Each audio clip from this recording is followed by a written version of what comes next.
السلام عليكم ورحمة الله تعالى وبركاته. الحمد لله رب العالمين، والصلاة والسلام على أشرف المرسلين وعلى آله وأصحابه الفائزين برضا الله. أما بعد، رب زدنا علما وحلما وفهما وعقلا وأدبا كاملا. رب تمن بالخير والسعادة. രണ്ട് സുആല് നമ്മുടെ ഡെസ്കിലുണ്ട്. രണ്ടും സക്കാത്തുമായിട്ട് ബന്ധപ്പെട്ടതാണ്. ഒന്ന് ഫിത്ർ സക്കാത്തും ഒന്ന് മറ്റ് മാലിന്റെ സക്കാത്തുമാണ്. ഫിത്ർ സക്കാത്തിന്റെ പറയാം, നമ്മുടെ അഹ്ലുബൈത്ത് അവരാണ് അത് ചോദിച്ചിട്ടുള്ളത്. അതായത് ഇവിടെ ഗൾഫിൽ ജോലി ചെയ്യുന്ന ഒരാള്, അദ്ദേഹത്തിന്റെ ഭാര്യ, സന്താനങ്ങൾ, അദ്ദേഹത്തിന് ചെലവ് കൊടുക്കൽ നിർബന്ധമായ ആളുകളും അദ്ദേഹത്തിന്റെ ചെലവുമാണല്ലോ. കഴിച്ചിട്ട് ബാക്കിയുണ്ടെങ്കിലാണ് ഫിത്ർ സക്കാത്ത് കൊടുക്കേണ്ടത്. അവര് ഇവിടെ അവരുടെ കൂടെ ഉണ്ട് എങ്കിൽ അത് സക്കാത്ത് കൊടുക്കേണ്ടത് ഇവിടെ തന്നെയാണ്. വളരെ വ്യക്തമാണ്. എവിടെയാണ്? ഗൾഫിലാണ്, സൗദി അറേബ്യയിലാണ്, അല്ല ഒമാനിലാണ്, അല്ല UAE-ലാണ്, ഖത്തറിലാണ്, അല്ല അമേരിക്കയിലാണ്, എവിടെ ആവട്ടെ, അവർ താമസിക്കുന്ന സ്ഥലത്ത് അവിടെയാണ് അവർ എല്ലാവരും ഒരുമിച്ച് ഉണ്ടെങ്കിൽ കൊടുക്കേണ്ടത്. എന്ന് വെച്ചാൽ നമ്മൾ ആറ് പേരിലാണ് കൊടുക്കുന്നത്, അവരെവിടെയാണോ അവിടെയാണ് കൊടുക്കേണ്ടത് എന്നർത്ഥം. അങ്ങനെയാണ് അതിന്റെ മസല. അതായത് ഇപ്പൊ നമ്മുടെ വീട്ടിലേക്ക് കല്യാണം കഴിച്ചു കൊടുക്കുന്ന പെണ്ണുങ്ങളുണ്ടാവും. ഇവര് ചിലപ്പോ താമസിക്കുന്നത് അവരുടെ ഉപ്പാന്റെ വീട്ടിലായിരിക്കും. അപ്പൊ അവരുടെ സക്കാത്ത് നാം കൊടുക്കേണ്ടത് നമ്മുടെ ബാധ്യതയാണ്. പക്ഷെ അത് കൊടുക്കേണ്ടത് അവർ താമസിക്കുന്നിടത്താണ്. അതും അങ്ങനെയാണ്. അപ്പോ ഇവിടെ ഇവർ ഒരുമിച്ച് ഉണ്ടെങ്കിൽ, ഞാൻ അതിന്റെ ഒരു ക്ലാസ് ഇൻഷാ അല്ലാഹ് ഇത് എടുക്കണം എന്ന് കരുതുന്നുണ്ട്. ഫിത്ർ സക്കാത്ത് വരുമ്പോഴേക്കിന് ഒരു 1-2 ക്ലാസ് ചിലപ്പോൾ എടുക്കും ഇൻഷാ അല്ലാഹ്, ശ്രമിക്കുന്നുണ്ട്. അപ്പോ ഇപ്പൊ മസല പറയാന്നുള്ളതാണ്.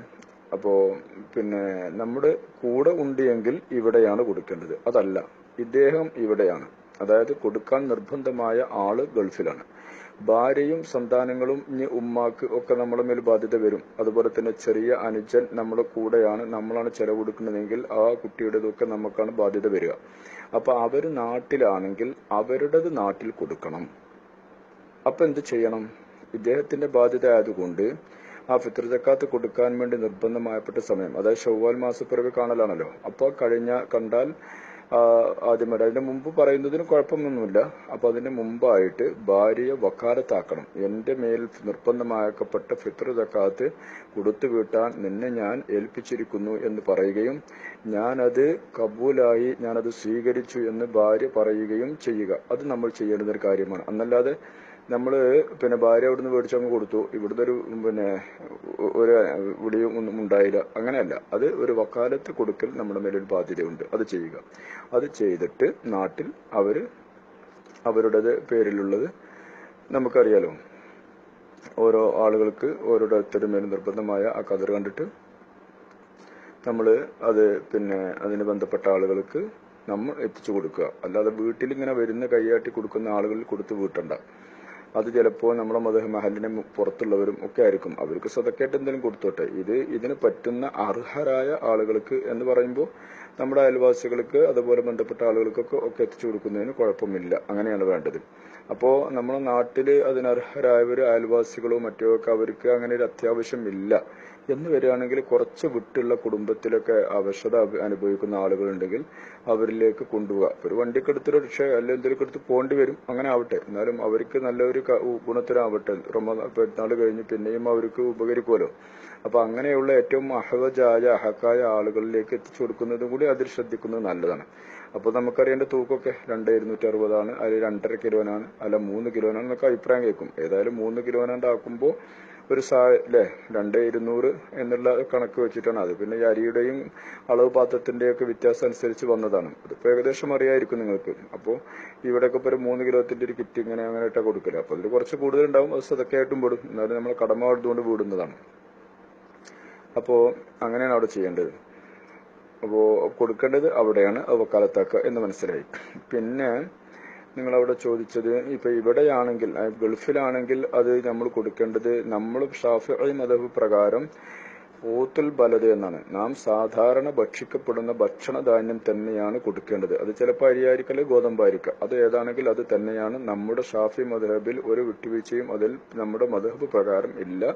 കൊടുക്കേണ്ട അത് തന്നെയാണ്. മറ്റു മദ്ഹബുകളില് അവിടെ അവർക്ക് കാശ് കൊടുത്താലും മതിയാവും. അതുകൊണ്ട് UAE പോലുള്ള സ്ഥലങ്ങളിൽ അവരുടെ മദ്ഹബ് അതായതുകൊണ്ട് അവർ കാശാണ് കൊടുക്കാറുള്ളത് എന്ന് നമുക്കറിയാം. അപ്പൊ നമ്മുടെ മദ്ഹബ് പ്രകാരം അങ്ങനെ ഇല്ലാത്തത് കൊണ്ട് തന്നെ നാം അതിന് പിന്നെ അരി അതല്ലെങ്കിൽ അതുപോലെ നമ്മൾ ഭക്ഷിക്കുന്ന സാധനങ്ങൾ അതിനാണ് ഇവിടെയും കൊടുക്കേണ്ടത് എന്ന് മനസ്സിലാക്കണം. പിന്നെ വളരെ അത്യാവശ്യമായിട്ട് അതൊരു രഹസ്യ മസല എന്നതിനെ കുറിച്ച് പറയാൻ പറ്റുള്ളൂ. നമ്മൾ ഗൾഫിലാണ്, നമ്മുടെ അടുത്തൊരാള്, അയാൾക്ക് അരിക്ക് ആവശ്യമില്ലാത്തൊരു ഘട്ടവും അതോടൊപ്പം അദ്ദേഹത്തിന് എന്തെങ്കിലും വലിയ കാശൊന്നിനും കിട്ടിയ മരുന്നൊക്കെ മേടിക്കാൻ ഉപയോഗിക്കാൻ പറ്റുന്ന ഒരു അങ്ങനെയുള്ള ഒരു അത്യാവശ്യമുള്ള ഒരാളാണെങ്കിൽ അപ്പോൾ നമുക്ക് വളരെ, അതായത് ഫിഖ്ഹ് മസല ഷാഫിയിൽ ഇങ്ങനെ ഒരു അഭിപ്രായം കാണില്ല. അവിടെ എങ്ങനെ പറഞ്ഞാലും നമ്മൾ ഇങ്ങനെ കൊടുക്കണം എന്നുള്ള അഭിപ്രായമാണ്. അത് അവരുടെ ഗവേഷണ ശക്തി അവിടെയാണ് എത്തിപ്പെട്ടിട്ടുള്ളത്. അതുകൊണ്ട് അതിൽ നമുക്ക് ആ മദ്ഹബിൽ നമുക്ക് ഉറച്ചു നിൽക്കുമ്പോൾ ആ മദ്ഹബിന്റെ മസല തന്നെയാണ് നമുക്ക് കരണീയം. അതേസമയത്ത് ഈ ഹനഫി മദ്ഹബ് പ്രകാരമുള്ള ഈ ഒരു അഭിപ്രായത്തിന്റെ മേൽ ഇങ്ങനെയുള്ള അത്യാഹിത ഘട്ടങ്ങൾ ഉള്ള സ്ഥലങ്ങളിൽ നമുക്ക് എന്ത് ചെയ്യാം, ആ വിഷയത്തിൽ ആ മസല സ്വീകരിച്ചുകൊണ്ട് കാശ് കൊടുക്കുന്ന കുഴപ്പമില്ല. അത് നമ്മളെ മദ്ഹബിലല്ല, മറ്റേ മദ്ഹബിന്റെ അടിസ്ഥാനത്തിൽ. കാരണം അതിന്റെ മാലിക് മദ്ഹബിന്റെ, ഹംബലി മദ്ഹബിന്റെ തന്നെ മിക്ക ഭാഗങ്ങൾ ഞാൻ പരിശോധിച്ചിട്ടുണ്ട്. അപ്പൊ അവിടെ അവർ പറഞ്ഞൊരു കാരണം എനിക്ക് മനസ്സിൽ തട്ടി. കാരണം അത് മറദി എന്നൊക്കെ പറഞ്ഞിട്ട് അവിടെ ഇബാറത്തുകളുണ്ട്. അതായത് അത്രക്കും അത്യാഹിത ഘട്ടങ്ങൾ വരുന്ന സമയത്ത് അവർക്ക് അരി കിട്ടിയാലൊന്നും ചെയ്യാൻ പറ്റാത്തത് കൊണ്ട് അവിടെ അതല്ലേ എന്നുള്ള നിലയിൽ അതിന്റെ കാരണങ്ങൾ നിരത്തിയിട്ടുണ്ട്. അപ്പൊ അങ്ങനെയുള്ളൊരു രംഗം ഉണ്ടെങ്കിൽ നമുക്ക് ആ നിലക്ക് ഈ മദ്ഹബിന്റെ അടിസ്ഥാനത്തിൽ ചെയ്യാം. നമ്മുടെ മദ്ഹബിൽ അതിന് അഭിപ്രായം ഇല്ല എന്നത് മനസ്സിലാക്കണം. പിന്നെ കൂട്ടമായിട്ട് കൊടുക്കുക എന്ന് പറഞ്ഞത് രണ്ട് വിധേനയാണ്. ഒന്ന്, നമ്മുടെ ശരീരത്തിന് മേൽ ബന്ധപ്പെട്ട ഒരു ഹക്ക് നാം കൊടുത്തു കൂട്ടുന്നതും അത് മറ്റൊരാളുടെ ട്രസ്റ്റിനെ ഏൽപ്പിക്കപ്പെടുന്നതും നോക്കുമ്പോൾ അതിൽ ഒന്നാം നമ്പർ നമ്മൾ കൊടുക്കലാണ് എന്ന് ഏതൊരാൾക്കും മനസ്സിലാക്കാൻ കഴിയുന്നത് കൊണ്ട് അതാണ് നമ്മൾ ഒന്നാം നമ്പറായിട്ട് എടുക്കേണ്ടത്. പിന്നെ രണ്ടാം നമ്പർ മാത്രമേ ഉള്ളൂ ഏത് കൂട്ടായിട്ട് കൊടുക്കാൻ. അത് തന്നെ വലിയൊരു ട്രസ്റ്റിലേക്കോ മറ്റോ കൊടുക്കുമ്പോൾ നമ്മുടെ അയൽവാസി, നമ്മുടെ കുടുംബം ബന്ധപ്പെട്ട ആളുകളിലേക്ക് അത് എത്തും എന്ന് നമുക്ക് ഉറപ്പില്ല. ഒന്ന്. രണ്ടാമത് ശരീഅത്തിന്റെ പരിഗണനയും ആ വിഷയത്തിൽ നമുക്ക് അത്ര മുഴുത്തബതായിട്ട് വന്നിട്ടുമില്ല. പിന്നെ അതിൽ നിന്നൊക്കെ ഉരുത്തിരിഞ്ഞൊരു മസല വന്നത് വളരെ കുറഞ്ഞ ഒരു 4 ആളുകൾക്കൊക്കെ ഒരു കൂട്ടായിട്ട് ചെയ്യാം. അപ്പൊ അതിലൊരു കൺട്രോൾ കിട്ടും. അതായത് 4 ആൾ വെച്ചാൽ നിങ്ങളും നിങ്ങളുടെ അനുജനും ഇങ്ങനെയൊക്കെയുള്ള ആളുകൾ കൂട്ടിയിട്ട് നമ്മളതൊക്കെ പാടെ ഒരുമിച്ചിട്ട് കൂട്ടിയിട്ട് നമുക്ക് എന്ത് ചെയ്യാം, അതിനുള്ള ആളുകളിലേക്ക് എത്തിച്ചു കൊടുക്കാം എന്ന് ചെയ്യാം. അപ്പൊ നമുക്കതൊരു ഉറപ്പ് കിട്ടി. മറ്റേത് കൂട്ടമായിട്ട് മറ്റൊന്നിലേക്ക് കൊണ്ടുപോയി ഇട്ട് കൊടുക്കുമ്പോൾ നമ്മുടെ ഹക്കായ ഒരു വിഷയം അത് തഹ്ഖീഖായിട്ട് അത് നേരെ ആയിട്ട് പോയോ ഇല്ലേ എന്ന് നമുക്ക് ഉറപ്പ് കിട്ടാത്തത് കൊണ്ട് അത് അനുവദനീയം അല്ല. അങ്ങനെ തന്നെയാണ്. അതിപ്പോ പലവരും പല രീതിയിലും അതിനെ വ്യാഖ്യാനിക്കുകയും കൊടുക്കുകയും ചെയ്യുന്നുണ്ടെങ്കിലും ഓരോ ശരീരവും സ്വന്തമായിട്ട്, ഇപ്പൊ നിങ്ങളെ ഭാര്യക്കും കുട്ടികൾക്കും ചെലവിന് കൊടുക്കുന്ന പൈസ അത് നിങ്ങൾ നേരിട്ട് കൊടുക്കുന്നതും നിങ്ങൾ വേറൊരാളൊരു ട്രസ്റ്റിനെ ഏൽപ്പിച്ചിട്ട് അവരിന്ന് കിട്ടുന്നു നോക്കിയാൽ ഭാര്യക്കും കുട്ടികൾക്കും ഏതെന്നെ ആക്കി നമ്മൾ കൊടുക്കണല്ലേ. അതിനൊരു ഹുരിയ ഉണ്ടല്ലോ. അപ്പോ ആ കിട്ടുന്നതും അതുപോലെ മറ്റുള്ളൊരാളെ ഏൽപ്പിച്ചു കൊടുക്കുന്നതും എന്ന് പറയുന്നതിലുണ്ടാവുന്ന മാറ്റം ആ നിലക്കൊക്കെ ഒന്ന് ചിന്തിച്ചാൽ മനസ്സിലാവും. അതൊക്കെ കിതാബിൽ അതിനെ വിശദീകരിച്ച് പറഞ്ഞിട്ടുമുണ്ട്. അപ്പോ പിന്നെ ചെയ്യാൻ ഏറ്റവും ഉത്തമമായിട്ടുള്ള രീതി നമ്മൾ സ്വന്തമായിട്ട് തന്നെ ആളെ കണ്ടുപിടിച്ച് നമ്മൾ തന്നെ കൊണ്ടുപോയി കൊടുക്കുക, ഇങ്ങോട്ട് വിളിക്കാതെ കൊടുക്കുക. ഇതൊക്കെയാണ് ചെയ്യേണ്ടതുള്ളത്. പിന്നെ രണ്ടാമത് കൊടുക്കുന്ന സമയത്ത് നീയത്ത് വെക്കണം. ഇതെന്റെ ഫിത്ർ സക്കാത്തിനെ വീട്ടുന്നു എന്ന് നീയത്ത് വെക്കേണ്ടതും ഉണ്ട്. അതും കൂടി അതിൽ വളരെ വ്യക്തമായിട്ട് മനസ്സിലാക്കുക. ഇൻഷാ അല്ലാഹ് വിഷയം ഏകദേശം ഞാൻ നിങ്ങളുടെ മുമ്പിൽ പെടുത്തിയിട്ടുണ്ട്. ഒന്ന് ആലോചിച്ച് നോക്കി കേട്ടിട്ട് മറ്റെന്തെങ്കിലും ഉണ്ടെങ്കിൽ വീണ്ടും പറയാം. ഇൻഷാ അല്ലാഹ് ഞാനൊരു വിശദീകരണം അതിനെക്കുറിച്ച് പറയണം എന്ന് കരുതുന്നുണ്ട്. അപ്പോൾ ആ ക്ലിപ്പ് നിങ്ങൾക്ക് കേൾക്കാൻ കഴിയുമല്ലോ ഇൻഷാ അല്ലാഹ്. അസ്സലാമു അലൈക്കും വറഹ്മത്തുള്ളാഹി തആല വബറകാതുഹു. അൽഹംദുലില്ലാഹി റബ്ബിൽ ആലമീൻ വസ്സലാത്തു വസ്സലാമു അലാ അഷ്റഫിൽ മുർസലീൻ വഅലാ ആലിഹി വസ്വഹാബിഹിൽ ഫായിസീന ബിറിദല്ലാഹി അമ്മാ ബഅദ്. റബ്ബി സിദ്നാ ഇൽമൻ വഹിൽമൻ വഫഹ്മൻ വഅഖലൻ വഅദബൻ കാമില റബ്ബി തമ്മിൻ ബിൽ ഖൈരി വസ്സആദ. ഫിത്ർ സക്കാത്തിന്റെ ഒറ്റയും തെറ്റയുമായിട്ടുള്ള മസലകളൊക്കെ നമ്മൾ ഇടയ്ക്കിടെ പറഞ്ഞു. എങ്കിലും ഇൻഷാ അല്ലാഹ് ഒരു ചെറിയ വിവരണം നമുക്ക് അതിന്റെ ഒരു ബർക്കത്തിന് വേണ്ടിയിട്ട് പറയാമെന്ന് ഉദ്ദേശിച്ചു. അപ്പൊ അത് ഞാനൊന്ന് ലേശം ഒന്ന് തുടങ്ങി വെക്കുകയാണ്. ഇൻഷാ അല്ലാഹ് നാളെ മറ്റന്നാളായിട്ട് നമുക്കത് ഒന്ന് സ്റ്റോപ്പ് ചെയ്യാം. ഫിത്ർ സക്കാത്ത് എന്ന് പറഞ്ഞാൽ അത് നോമ്പ് ഇല്ലായിരിക്കാന്നാണ്. അപ്പൊ നോമ്പിനെ സ്റ്റോപ്പ് ചെയ്തു എന്ന് തന്നെയാണ് അതിന്റെ ഉള്ളർത്ഥം. അതിന്റെ വുജൂബ് അത് തന്നെയാണ്. അതായത് ഹിജ്റയുടെ 2ാം വർഷം തന്നെയാണ് ഇതും ഫർദാക്കിയിട്ടുള്ളത്. ഇതിന്റെ എതിരിൽ ഒരു അഭിപ്രായം എവിടെങ്കിലും ഏതെങ്കിലും മുക്കിൽ കേൾക്കാൻ സാധ്യത ഉണ്ടെങ്കിൽ അത് വളരെ ഗലത്താണ്, പിഴച്ചതാണ്. കാരണം ഇബ്നുൽ ലുബ്ബാൻ എന്ന് പറയുന്ന ഒരാളുടെ ഒരു വാക്ക് വന്നിട്ടുണ്ടായിരുന്നു. അപ്പൊ അത് വളരെ ഗലത്തായതാണ് എന്ന് റൗദയിലും മറ്റുമൊക്കെ നമ്മുടെ ഈ ഗ്രന്ഥങ്ങളിലൊക്കെ വളരെ വ്യക്തമായിട്ട് പറഞ്ഞിട്ടുണ്ട്. പിന്നെ വക്കീഉൽ ജറാഹ് എന്ന് പറയുന്നത് ഇമാം ഷാഫി റഹ്മത്തുള്ളാഹി അലൈഹി തങ്ങളുടെ ഉസ്താദാണ് എന്ന് അഭിപ്രായം അവരാണത്. അവരുടെ അഭിപ്രായം അവരെന്താ പറഞ്ഞത്, ഈ ഫിത്ർ സക്കാത്ത് എന്ന് പറഞ്ഞാല് അത് ഷഹ്ർ റമദാനില് റമദാൻ മാസത്തിനെ കൊണ്ട് നോക്കുമ്പോൾ ഫിത്ർ സക്കാത്ത് എന്ന് പറഞ്ഞാൽ അത് സുജൂദ് സഹുവിന്റെ സുജൂദിന്റെ സ്ഥാനത്താണ്. നിസ്കരിക്കുമ്പോൾ നിസ്കാരത്തിൽ വല്ല ന്യൂനതയും ഒക്കെ വന്നാൽ അതിനെ പരിഹരിക്കാൻ നമ്മൾ എന്ത് ചെയ്യും, സഹുവിന്റെ സുജൂദിയും എന്നതുപോലെ പരിശുദ്ധമായ റമദാനിൽ എന്തെങ്കിലും തെറ്റൊക്കെ വന്നിട്ടുണ്ടാവുമല്ലോ, പിന്നെ ആരുടെ എന്തിനൊക്കെ പറയാതിരിക്കാൻ കഴിയൂലല്ലോ. അപ്പോ വല്ല കാലത്തോ വല്ല ലഹുവോ അല്ലെങ്കിൽ റഫസോ പോലുള്ള എന്തെങ്കിലും മോശമായിട്ടുള്ള വല്ല വിഷയങ്ങളും വന്നിട്ടുണ്ടെങ്കിൽ അതിനെ ശുദ്ധീകരിക്കാനുള്ളതും കൂടിയാണ് ഏത് ഈ പരിശുദ്ധമായിരിക്കുന്ന ഈ ഫിത്ർ സക്കാത്ത് എന്ന് പറയുന്നത്. മാത്രമല്ല ഫിത്ർ സക്കാത്തും കൂടി കൊടുത്ത് വീട്ടുമ്പോഴാണ് പരിശുദ്ധ റമദാനിന് നാം അതിന്റെ പരിപൂർണതയിൽ നാം എത്തിക്കുന്നത്. അപ്പോഴാണ് നമ്മുടെ അമലുകൾ എല്ലാം അങ്ങോട്ട് ഉയരുന്നത് എന്നും മനസ്സിലാക്കണം. മാത്രവുമല്ല പിന്നെ ഹദീസിൽ വന്നിട്ടുണ്ടല്ലോ, ഇന്നഹാ തുഹറത്തുൽ ലിസ്വാഇമി മിനൽ ലഗ്വി വറഫസി എന്ന് വന്നിട്ടുണ്ട്. അപ്പൊ ഇത് നിർബന്ധമാകുന്ന ആർക്കാണ്, സ്വതന്ത്രനായ ആൾക്കാണ്. അത് പറഞ്ഞു ഏതൊരു സ്വതന്ത്രനെ ഉള്ളൂ ഇപ്പോൾ ഉള്ളത്. അതായത് കുട്ടിയുടെ മേലോ അടിമയുടെ മേലോ അതല്ലെങ്കിൽ ഭാര്യയുടെ മേലോ ഒന്നുമില്ല. ഭാര്യയുടെ ഇത് കൊടുക്കേണ്ടത് നമുക്കാണ്. അതേ സമയത്ത് ഇത് എപ്പോഴാണ് നിർബന്ധമാകുക, ഫിത്റിന്റെ അന്ന് സൂര്യൻ അസ്തമിച്ച ഷവ്വാൽ മാസപ്പിറവി കണ്ടാൽ അത് നമ്മുടെ മേൽ ബാധ്യതയായി റമദാനില്. അതായത് റമദാനിന്റെ അവസാനം എത്തിക്കൽ കൊണ്ട് ഷവ്വാലിന്റെ ആദ്യവും. അപ്പോ പിന്നെ ഉറൂബിന്റെ ശേഷം ഉണ്ടായ ഒന്നിന് നിർബന്ധമല്ല. ഇപ്പോ ഉറൂബ് അതായത് അസ്തമിച്ചതിന് ശേഷമാണ് ഒരാൾക്ക്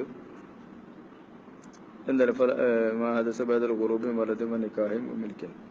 അപ്പൊ ആ ഉറൂബിന്റെ സമയത്ത് ഉള്ളവർക്കാണ് കൊടുക്കേണ്ടത്. അപ്പൊ ഉറൂബിന്റെ ശേഷം ഉണ്ടായിട്ടുണ്ടെങ്കിൽ അതിന്റെ മേല് ഏതില്ല കൊടുക്കൽ നമുക്ക് ബാധ്യത ആവുന്നില്ല. അസ്തമയത്തിന്റെ സമയത്ത് ഉള്ളവർ ആരൊക്കെയോ അവർക്കാണ് ഈ ചെലവ് കൊടുക്കൽ നിർബന്ധമായ ആളുടെ മേൽ നിർബന്ധമാകുന്നത്. അപ്പൊ അസ്തമയത്തിന് ശേഷം ഒരാൾക്കൊരു കുട്ടി ജനിച്ചു, അപ്പൊ അതിനില്ല. അല്ലെങ്കിൽ അവൻ അസ്തമയം കഴിഞ്ഞതിന് ശേഷമാണ് നിക്കാഹ് ചെയ്തത്, അപ്പോഴും ഇല്ല. അതേപോലെ തന്നെയാണ് പിന്നെ ഒരു അടിമനെ മേടിച്ചു, അത് പിന്നെ ഇത് പറയണ്ട. അല്ലെങ്കിൽ അവന് പിന്നെ അതിനു ശേഷമാണ് അവന് ഖനിയായത്, എന്നാൽ അതിനൊന്നും കൊടുക്കൽ നിർബന്ധമില്ല എന്നാണ്. പക്ഷേ ഈ ഇതിന് ശേഷം മരിച്ചാൽ അത് ഒഴിവാകൂല. ഇപ്പോ അസ്തമയത്തിന്റെ മുമ്പ് ഉണ്ടായി അവരുടെ മേൽ വുജൂബുമായി, അത് പിന്നെ അസ്തമയം കഴിഞ്ഞപ്പോൾ അവർ മരണപ്പെട്ടു, എന്നാലും ഇത് കൊടുക്കേണ്ടതുണ്ട്. മരണപ്പെട്ടാലും കൊടുക്കേണ്ടതുണ്ട്. അതിന്റെ മസ്സല അങ്ങനെയാണ്. അതേ സമയത്ത് അസ്തമയത്തിന് ശേഷം ഉണ്ടായതിന് കൊടുക്കേണ്ടതില്ല എന്നും അതിൽ മസ്സല മനസ്സിലാക്കേണ്ടതാണ്. അപ്പൊ ഇതാർക്കാണ് കൊടുക്കേണ്ടത് എന്ന് പറഞ്ഞാല് അസ്തമയത്തിന്റെ ശേഷം ഉണ്ടായ ഒന്നുകൊണ്ട് ഒഴിവാകൂല എന്നാണ് പറഞ്ഞത്. അപ്പൊ കൊടുക്കണം. അപ്പൊ അസ്തമയത്തിന്റെ മുമ്പ് നമുക്ക് ആ ഭാര്യനെ നമ്മൾ തലാക്ക് ചെല്ലിയേ പറ്റുമോ പ്രശ്നമായി കഴിഞ്ഞാല് അത് അസ്തമയത്തിന് ശേഷമാണ് സംഭവിച്ചത് എങ്കിൽ അസ്തമയത്തിന് മുമ്പ് ഇവര് നമ്മളെ കീഴിലായതുകൊണ്ട് അവർക്ക് കൊടുക്കേണ്ടി വരും. അതാണ് അതിൽ മനസ്സിലാക്കാനുള്ളത്. അപ്പോ അതിന്റെ ടൈം അസ്തമിച്ചത് മുതൽ വുജൂബാണ്. ഫിത്റിന്റെ ആ ദിവസം അസ്തമിച്ചത് മുതൽ അത് നിർബന്ധമാണ്. അപ്പൊ കൊടുക്കല് പിന്നെ സൂര്യൻ അസ്തമിക്കുന്നതിന് മുമ്പ് വീട്ടിയാൽ അതുകൊണ്ട് കുഴപ്പം ഇല്ല. അതേ സമയത്ത് ഏറ്റവും കൊടുക്കാൻ നല്ല ടൈം ഏതാണ്, പെരുന്നാൾ നിസ്കാരത്തിന് പോകുന്നതിന് മുമ്പ്. അതിനുശേഷം അസ്തമിക്കുന്നത് വരെ കൊടുക്കുക. അസ്തമയം കഴിഞ്ഞ് കാരണമില്ലാതെ ബന്ധിച്ചാൽ അത് ഹറാമാകുന്നു. അപ്പോ അത് കൊടുക്കേണ്ടത് ഒരാള് അവന് ചിലവ് കൊടുക്കൽ നിർബന്ധമായ ആർക്കുണ്ടോ അവർക്ക് തൊട്ടാണ് കൊടുക്കേണ്ടത്. അത് ചിലപ്പോ പിന്നെ റജഇയായ തൊലാഖിലിരിക്കുന്ന പെണ്ണായിട്ട് വന്നാൽ അവൾക്ക് കൊടുക്കണമെന്നാണ്. തലാക്ക് 1 2 ഒക്കെ പോയിട്ടുണ്ട്, പക്ഷെ ഇപ്പൊ മടക്കിയെടുക്കാൻ പറ്റുന്നതിൽ നിൽക്കുന്നൊരു പെണ്ണാണെങ്കിൽ ഓളതും കൊടുക്കേണ്ടതുണ്ട്. അല്ലെങ്കിൽ പിന്നെ ഗർഭിണിയാണ്, പക്ഷെ അവളെ തൊലാക്ക് ചെല്ലി, ഇനി തിരിച്ചെടുക്കാൻ പറ്റാത്ത തലാക്കാണ്, ബായിൻ എന്ന് പറയും. എന്ന് പറഞ്ഞാല് വേറൊരാള് കെട്ടിയിട്ട് പിന്നെ അയാൾ ഒഴിവാക്കിയിട്ട് അതിനുശേഷം പിന്നെ കെട്ടാൻ പറ്റുന്നതുണ്ട്. അപ്പൊ അങ്ങനെയുള്ള അതിൽ ഗർഭിണിയായി നിൽക്കുന്നവളാണെങ്കിലും കൊടുക്കണം എന്നുള്ളതാണ്. ഓല രണ്ടാളും കൊടുക്കണം. അതേ സമയത്ത് ഇവിടെ വളരെ വ്യക്തമായി മനസ്സിലാക്കണം, ഈ അവസാനത്തെ 10 വരുമ്പോഴാണ് ഭാര്യ ഭർത്താക്കളുടെ ഇടയിലുള്ള പ്രശ്നങ്ങൾ ഉണ്ടാവല്. അങ്ങനെ ഓള് പിണങ്ങി നിന്നു, പിണങ്ങി നിന്നാൽ ആ പെണ്ണിന് കൊടുക്കൽ വുജൂബില്ല. വളരെ ശ്രദ്ധിച്ച് മനസ്സിലാക്കണം. വല അൻ സൗജത്തിൻ ആശ്രിതത്തിൻ സുക്കൂത്ത് നഫക്കത്തി എന്നാണ്. അതായത് ചെലവ് കൊടുക്കൽ നിർബന്ധമായവര് എന്നാണല്ലോ പറഞ്ഞത്. അപ്പൊ ചെലവ് കൊടുക്കൽ നിർബന്ധമല്ല പിണങ്ങി നിൽക്കുന്ന പെണ്ണിന്. അപ്പൊ ഈ പെണ്ണ് പിണങ്ങി നിന്നിട്ടുണ്ടെങ്കിൽ ആ പെണ്ണിന് ഫിത്ർ സക്കാത്ത് കൊടുക്കലിന്റെ വുജൂബ് ആർക്കില്ല? ഭർത്താവിനില്ല. പോയിന്റ്സ് മനസ്സിലാക്കുക. ഒക്കെയാണ് ഇതിന്റെ ഇതുള്ളത്.